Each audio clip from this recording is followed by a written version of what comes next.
Hello and welcome to episode 30 of Tom's Hirschsprung's podcast. Very special double for you today. I am joined by two people. I'm joined by Dan Knoll and the first ever two-time Tom's Hirschsprung's podcast guest, Laura. Welcome to both of you. I like to appear every now and again. Well, you're the first person I haven't run off yet, so... Well, I mean, if you've accepted me back twice, I didn't do too well, or too bad, did I? No, absolutely. But welcome to both of you. Now, we are going to talk about... Laura, obviously, we talked about your story before. We will talk about Dan's story. But the first thing I want to talk about with both of you is something that you've recently completed. An incredibly tough challenge, a challenge called the Tough Mudder. I don't know if anyone listening to this will have heard of it before, but I'd just like to talk to you briefly about how you prepared for the Tough Mudder. So we'll go, as I'm a gentleman, we'll go ladies first. So Laura, how did you prepare for the Tough Mudder? I didn't. I know this answer. I didn't prepare for it at all. I think I did a bit of running on one of my plans, and I was saying to Dan, maybe I should do running now for the next 2 weeks, and I didn't. I wasn't physically prepared, but I guess because I'm in the gym so much, and go back to a year and a half ago, I couldn't have, my stamina would have been absolutely shite. I had none. I couldn't do an incline treadmill. I was cough for breath constantly, and I don't get cough for breath much anymore. So I think all those little things over the last year would be how I prepared for it, I guess. Yeah. But do you know what? I had no clue what to expect. I thought I would croak it, but I was like, I need to put on this big front now, and don't be a baby, just do it. But yeah, no, it was everything and more. I was shitting it though, kind of like an hour before. But I think everyone kind of was. Even Dan was. I sort of knew everyone was somewhat capable. That was a good thing. I knew everyone could have done it. But then I'd never done it before either, so I actually didn't know what to expect. Oh, right. Okay. So it was actually, I think it was easier than I thought. All right. And the obstacles were so spread out that it gave you such a break. And we were walking at some points, all just chatting. Which was cool. It broke it up. It would have been cool, just more obstacles after obstacles after obstacles. It was more intense. I think that would be more pretty cool. But the fact that we're all in one place, all doing the same thing, all had a chronic illness and completed it, is just mental. Fantastic. How many were there of you in total? So there's 7 of us. There was meant to be 10. Obviously, some people backed out, which is always going to happen. So there's 7 of us, which was good. It was. I don't think anyone quite realised how much of a day or a weekend it was for me. It was just extra special. The fact that it was cool that everyone was wearing the t-shirt that I made, and an AAO t-shirt. That just was the cherry on top of the cake. But to actually bring people that I've helped progress all together, it's just, it's pretty special, really. Yeah, really special feeling, I can imagine. And I know I've said to Laura, how did you prepare? And she said, no, I didn't. Did you prepare at all? Was there anything sort of special that you did, or did you just carry on your sort of normal fitness routine? No, yeah, If that he did, then he's pulling a fast one because none of us were prepared. no, I didn't. Um, Imagine he did, actually. Imagine he was like so trained for himself and just like left us be shit then. I think my army days prepared me for that, so it's fine. I want to talk about that actually. It's a good segue to move on to your story, because I've been sort of reading about it and heard it on another podcast as well. But you joined the army at 16, Yeah. around sort of 2015-ish. We're going back around then. 13. 2013. Sorry, 2013. Yeah. So, in terms, was that something you always wanted to do? No, none of my family members have been in. Both my older brothers were always like really smart in school. Went to sixth form, went to uni, got A levels, blah blah blah. Got these big engineering jobs, and I was sort of the naughty boy at school. Always in detention. Always just misbehaving. I didn't get bad grades. I still passed my maths and English and what have you. But I don't know. I never fancied college. I never fancied sixth form. Never fancied uni. And then I don't know why it came to mind, to be honest. So I started the joining process when I was actually 15 and a half. So you have to start a bit early. And I didn't just want to be... I sort of took inspiration from my brothers, and I got a trade. I joined the Royal Electrical Mechanical Engineers. So I didn't just want to be, carrying a gun and that's it. No sort of education as such. So I did joined and got a job, you see, inside the army. Wow. So I wanted to take you forward a little bit. So joined the army. So sort of around about 2015, you're in France. You drink some tap water. Yep. Then sort of something as sort of as innocent as that, really. And then sort of what happened from there? I was just sort of it just didn't stop. the diarrhea from, say, anyone probably would have got diarrhea from doing that, and then it didn't stop, and it just progressed. I don't know. I can't remember the first time I went to the med centre. I can't remember that.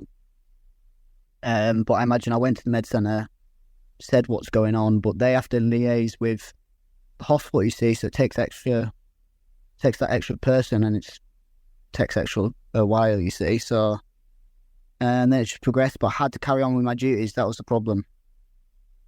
That's what sort of... But I'm glad in a way, because it kept me sane. It kept me working out. It kept me fit. Yes, I did look dead, and I'd lost like 2 stone, and I was ill. But What would you weigh then? I got down to 61 kilograms. Oh, I thought now you would have been later. No, 61 kilograms. So so about 15 kilograms lighter than I am now. Wow. And you said as well it kept you sane. And if we just touch on sort of exercise for a while, how have you seen, either in yourself or in other people, how have you seen exercise benefit them mentally? I think I've seen it more through my clients. Not so much, obviously it has helped me massively, but I never stopped, you see. So I never had a period where I stopped. But seeing clients come from where they were, it's quite hard to it's quite hard to understand another person's mental state, obviously, but seeing where they are now and how positive they are and how confident they are and how mental strength they've got now, it's just it and the fitness and the exercise, it literally, it just transforms the mind somehow, and it's incredible, really. Yeah. And same question for you, Laura, as well. Apart from like physically, how has exercise helped you? Like thankfully I never suffered with my mental health. But I can see how it would completely enhance somebody that suffers with mental health. Like, yeah, obviously it's great for the body and all the rest of it, but I do think a higher percentage is better for the mind, and your mental health. So I guess I think it's a combination of, for myself really, with getting IBD, having so many setbacks, being literally like flat out sick, and like when I had a flare up before, I suppose, look, a good example is how I would have dealt with things versus how I deal with them now is 2 years ago, when I was really probably at my worst, I would have made no effort to do anything other than take my medication and like sit there and do absolutely nothing for myself. Whereas now, like even yesterday was just like horrendous for me. I'm just like, no, I'll take my medication, but I need to get out. I need to do something. Obviously I didn't go to the gym because my head is ready to like explode out my eardrums. But just little changes like that, and not just sitting there waiting for medication to work. Like there's so much more to making yourself better than just sitting there, especially for the head. Like, Jesus Christ, if you're sat in a one room for hours or days on end through a flare up, which I know some people do, and that's where their current mental state is, it's just trying to break that cycle and just encourage a little bit of exercise, or go sit out your back garden, or go for a little walk, and I just think it all adds up. So I can't imagine myself ever just being like that again, even in a really bad situation, just sitting there and wallowing and waiting for something to pass. No, so I think exercise as a whole, and we said this before, Tom, like it doesn't have to be the gym. Like it can be so much more. It just changes your entire day, which changes your mood, which encourages you to, or like, even changing things you eat and not going for the crap food just because you feel sorry for yourself. And it's just a circle. So I think once you get into that circle of making positive changes, it just continues, and then obviously surrounding yourself with like-minded people. I can't be around negativity for too long. Like I can't. I'll leave. Like I have to. So, absolutely. Yeah. And that's why I wanted both of you on the podcast, really, because you're both such positive people. If anybody has seen, either of your Instagram pages, it's all positive vibes. It's all positive stuff, and that's why I thought you're both perfect for the podcast, because this is all about positivity, raising awareness, and not doom and gloom. So yeah, I'm pushing on, and like I've been on a podcast before where I was questioned on my own positivity and how I deal with things. Like, does it come across as toxic positivity? And yeah, like I won't say I was offended, because if people like to think that, that's fine. They're not my type of people, But I think if you have a chat with me or look at what I do post, or what anyone does, last night, for example, or the post I put up this morning just explaining why I was in hospital yesterday, I'm not one to come on and cry and whinge and moan, and so it's not toxic positivity. It's just how I deal with stuff, and I don't see anything wrong with that. I'd rather watch people push on. I think Instagram's a hard place to show everything, and Yeah. I think think it's just very difficult, and there's a lot of people that are showing different things, and it's quite easy to just get sucked in. Yeah.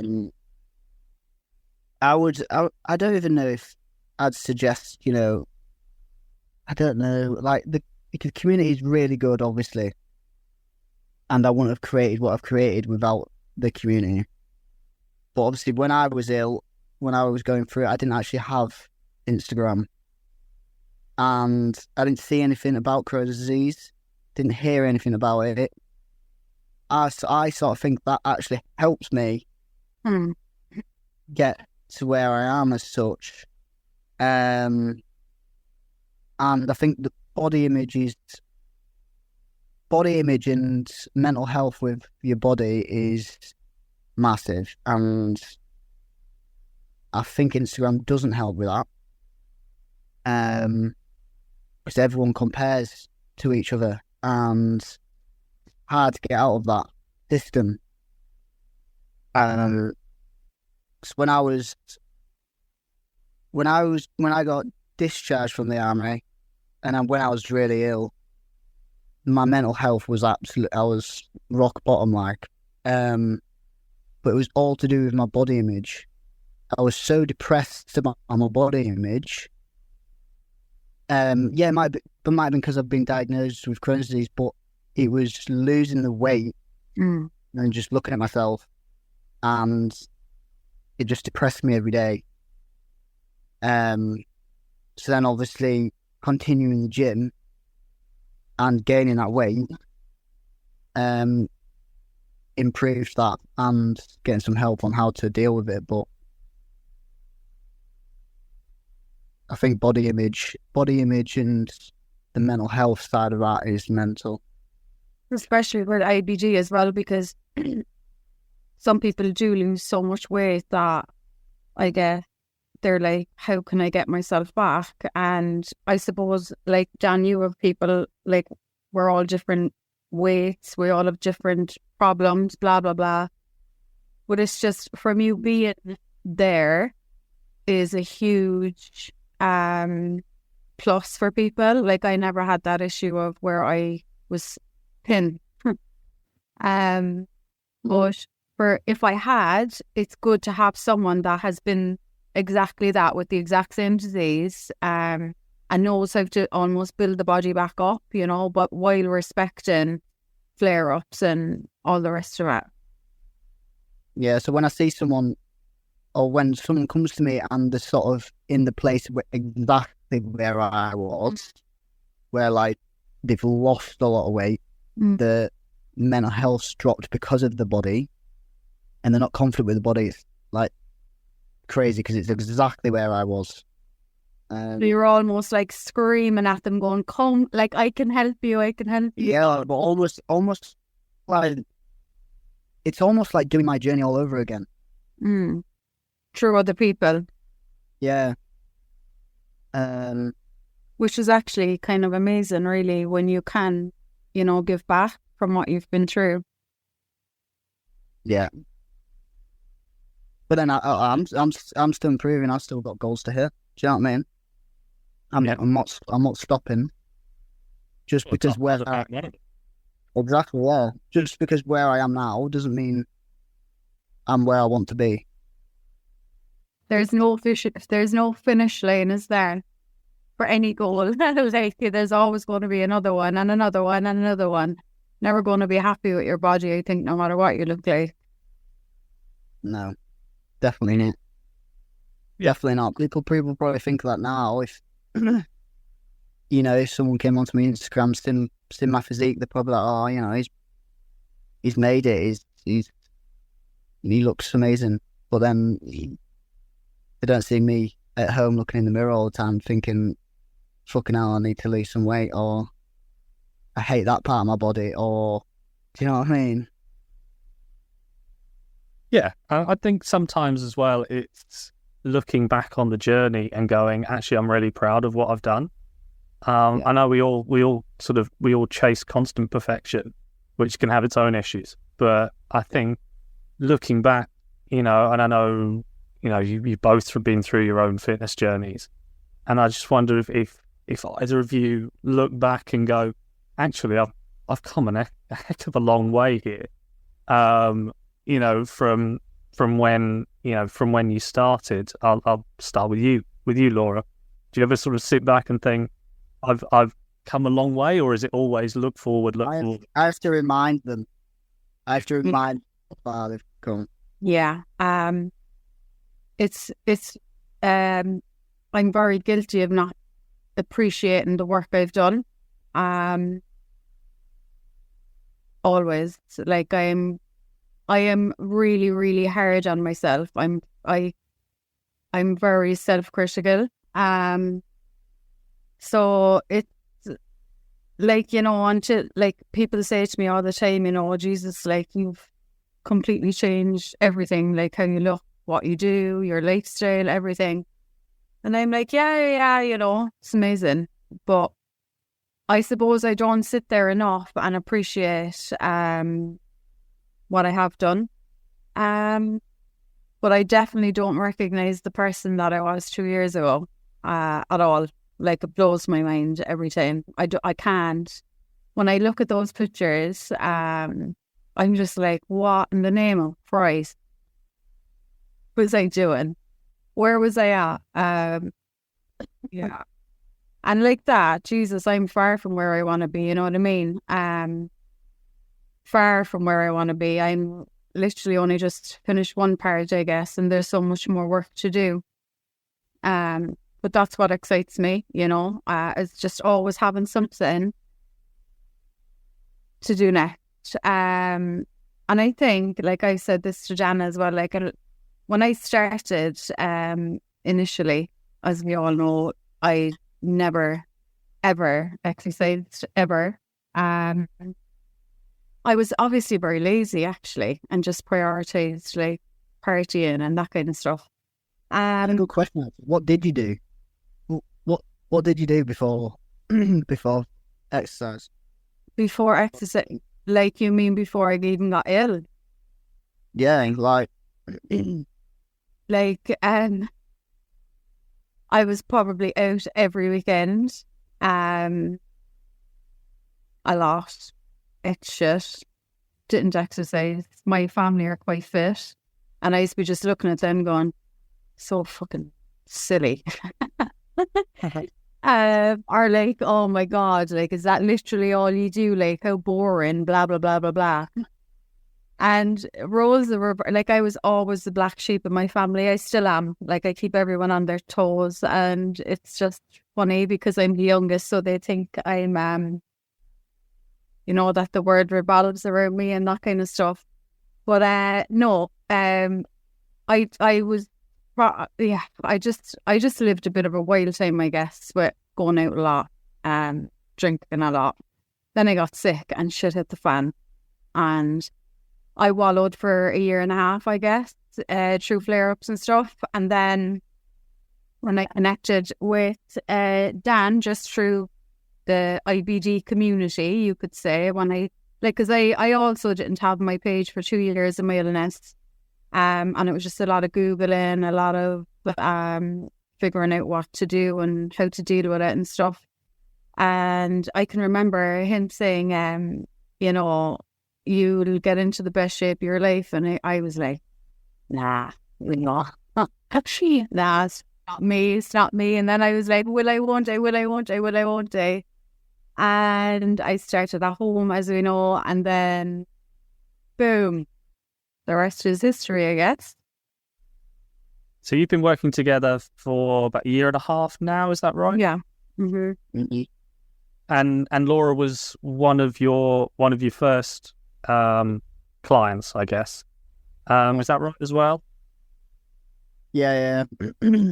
So Ollie was the first. So both your first two clients had IBD, and before you started AAO Crohn's, did you think, right, I want to go in to help people with Crohn's, colitis, IBD, or was it just, I want to help everyone and as many people as I can?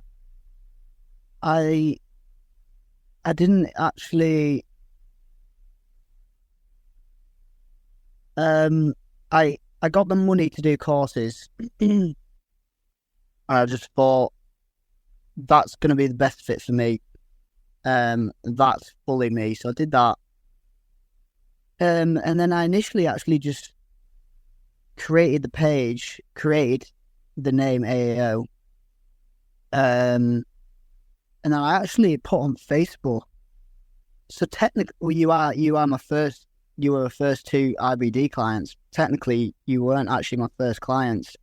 I actually put on Facebook initially when I opened up my page, saying like, oh,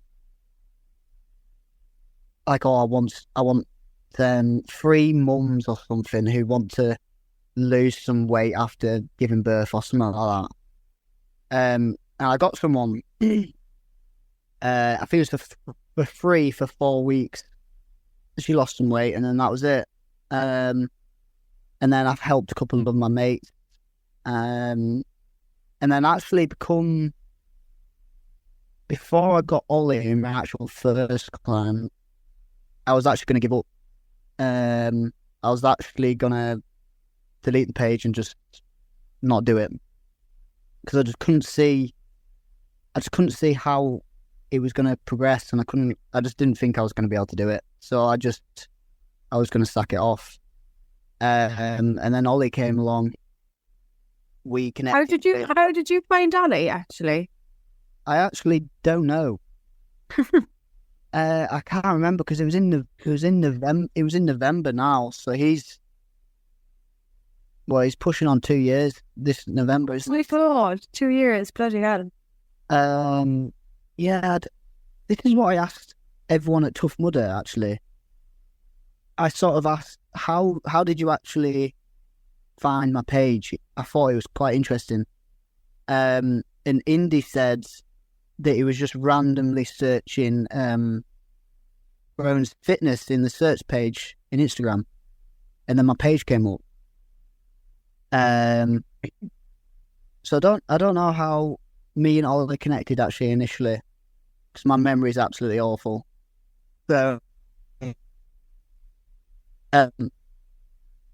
but yeah, we hit it off, and Ollie's absolutely amazing. And it was amazing because Ollie was, do you know, when I was talking before about someone being in my exact position, Ollie was that. Ollie was in my exact position. He lost a hell of a lot of weight, and he was unhappy with his body. So that was quite special. And then it just kicked off from that. And then obviously Laura came, and then it was actually just you two for quite a while, actually. And Vicky came and then Vicky came next. Yeah. So it took a while to sort of kick off, which is normal. I get that. And then it's just snowballed from there, and it's grown quite a nice team and quite a nice community now, within its own community, which is it's mental when you think about it, from when you look back from when you started, when you and that, and I'm glad I didn't. No, that's fantastic. And obviously I've had now 3 of your clients on, and now have you on.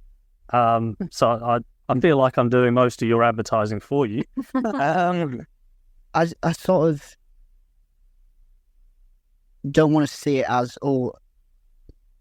just a number of clients. Do you know what I mean? I think it's very important, the people that I'm getting and the connection I'm having with the people that are joining, and their own individual journeys. I don't just want to create something that's just bringing in numbers, and they're not someone, they're just a number to my business.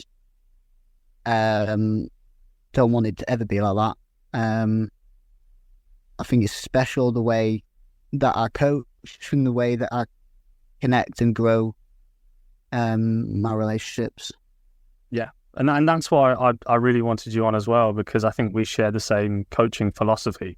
In my sort of decade in coaching in professional cricket and professional football, I had the same philosophy. You coach people, you don't coach the sport, and everybody's an individual. One person that you coach. I know, Laura, you said that you're really sort of hard on yourself.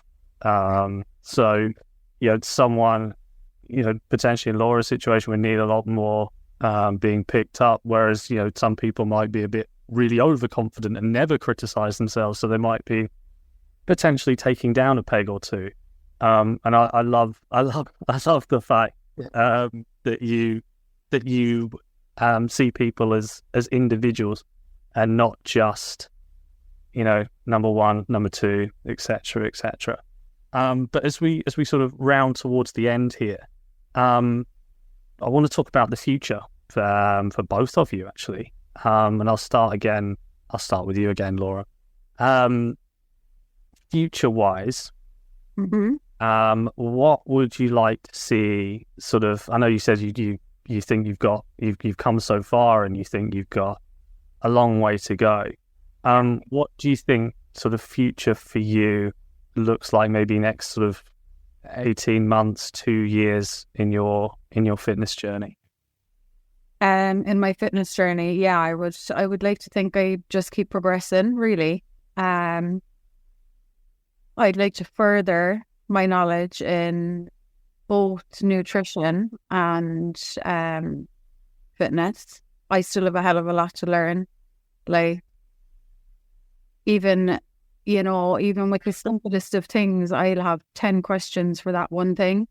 So I like to just take it slow and controlled and not rush anything, not think I'm bigger than what I am. I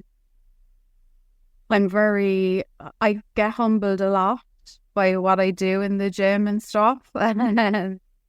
So, but I also know that I am progressing, and I'm conscious of that, and I make sure that I am.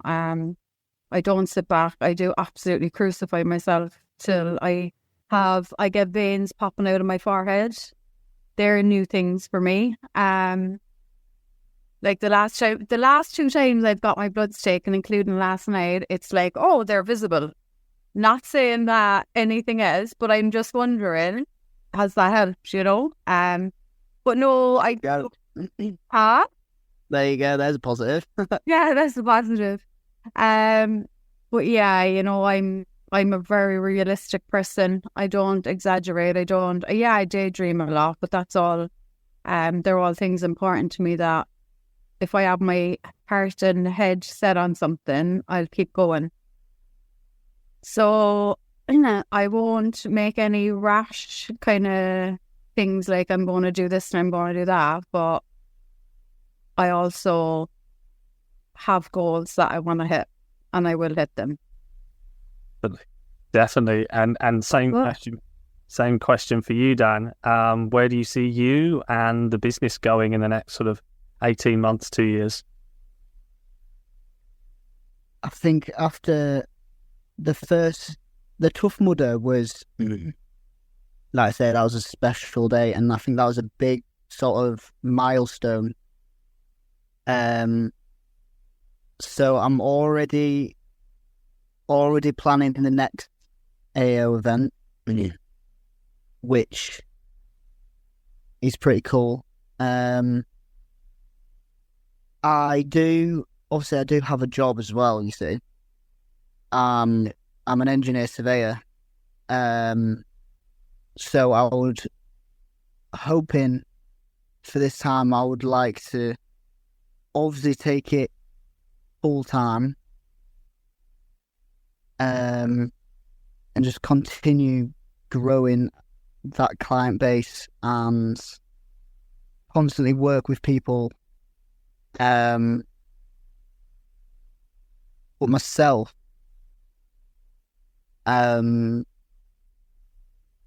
know what? I actually don't know for myself at the minute. I think because I'm so absorbed in it. I think it's quite easy for a coach actually to lose themselves because they come so absorbed in other people's, your clients' journeys. So I definitely need to set myself some goals. I initially was going to do a natural bodybuilding show this year, but I backed out of it because I just don't think it's right for my body and my health. Push my body to that sort of leanness. So yeah, I think it's obviously I want to get to a point where AAO is my everything. That's where my head is at the minute. That I just want that to be solely what I do. Because it's my baby in a minute, and it's quite special. So Fantastic. Yeah, I think that's a really important point you make, actually, that when you do coach, you focus on other people a lot. And I know early on in my career, somebody told me you have to focus on yourself before you can help other people. And I think that's something that I think all coaches can take from, that they spend so often helping others and go, right, is this person okay? Yeah. This person okay? But you just completely forget to think, oh, actually, what do I want to achieve? And am I looking after myself? And am I doing this? And everything. And just lastly, where can people find the both of you? I'll start with you again, Dan. My page, AAO.Crohn's, and that's literally where I don't really use Facebook anymore. I do have a Facebook page, but no bother. Just my Instagram page. Give me a message. Fantastic. And Laura? I actually changed my page name from the last time I spoke to you, Tom. So it's just laura.ibd.fitness. And why I changed it was because I was just looking at my page and it's kind of all I post. So it just went hand in hand and makes sense for my future, I guess. So yeah, that's where I'm at. That's my page. I don't have any other. Fantastic. Yeah. I did go back on your episode 17, and changed all of the handles again, just to make sure that all of that was correct. Yes, I did. So I went back, changed that all. So that's all. So if you want to find Laura, you can find obviously laura.ibd.fitness, but you can find her episode 17. That is all changed to the correct handles now, and this episode will have the correct handles as well. So that's all good. But just for me, just want to say thank you so much to the both of you. I don't do many two-person interviews, and this has been fantastic. So best of luck with your careers, your fitness journeys, and thank you so much for coming on. Thank you, Tom. We'll see what the third one will bring, will we? Yeah. Third time lucky. We'll do with that. Thank you. Cheers, Tom. Bye. Yes. Think about